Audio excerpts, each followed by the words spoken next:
That's a nice segue, Daniel.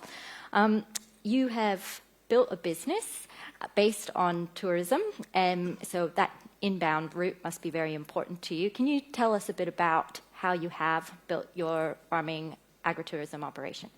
Yeah, it's an interesting point because often people forget that tourism is a genuine export, and it's often lost on people that we're more reliant on the export dollar than probably most sectors within Tasmania. But what I saw about 8 or 9 years ago was an opportunity for Tasmania's really strong brand to just add more and more value of upstream processing. So for us, it was cheese and chocolate, and processing orchard fruits and vineyards. So it was a concoction of what did we personally like to eat and drink, but it obviously was tied into the Tasmanian brand and what we were known for interstate and internationally. And that brand doesn't happen by accident. It happens by many small producers doing their thing and doing it really well, and using its natural attributes, which we're very lucky here. We have got many, but it's also governments being lockstep behind that pursuit as well. So whether it be Tourism Tasmania or Brand Tasmania, continually reinforcing the reason why we're different, or whether it be industry collaborations and doing things together, because we are by nature a very boutique, small island, and we have to do things together, otherwise we don't get the penetration that's needed.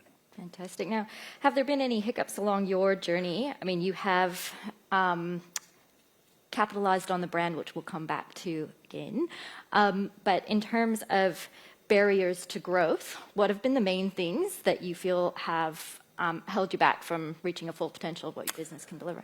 Well, firstly, governments have been super supportive. So whenever someone shows some entrepreneurial spirit in Tasmania, people want to help.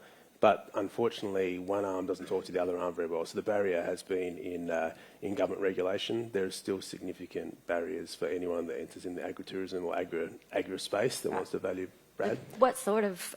give us some examples. To give you the regulation to make cheese, if you make cheese in France, it's very easy. Yeah. To make cheese in Australia, you have hundreds and hundreds of pages of food regulations you have to go through, get approved, that takes months, sometimes years. Building factories in Australia is very different to building them internationally and costs a lot more because of that. So I think there was work done by the government on some agritourism incubator projects, and it was found that there's 12 different regulations and laws and acts and departments you have to deal with before you can make a single sale from your farm gate to an upstream process operation. So that to me is a huge barrier, particularly when you're dealing with often people that are very, very good at growing something or making something. They're not good at 400-page submissions. Yeah. Now, what about footfall? I mean, you're creating things, you're creating a brand, you're selling beautiful produce. Do you also rely a lot on people turning up to the farm gate? Yeah.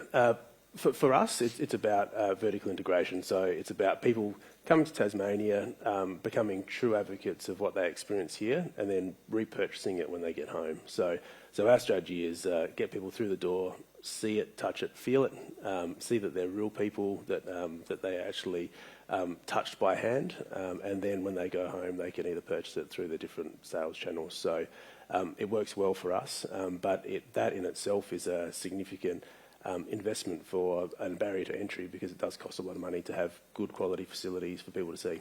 Yes,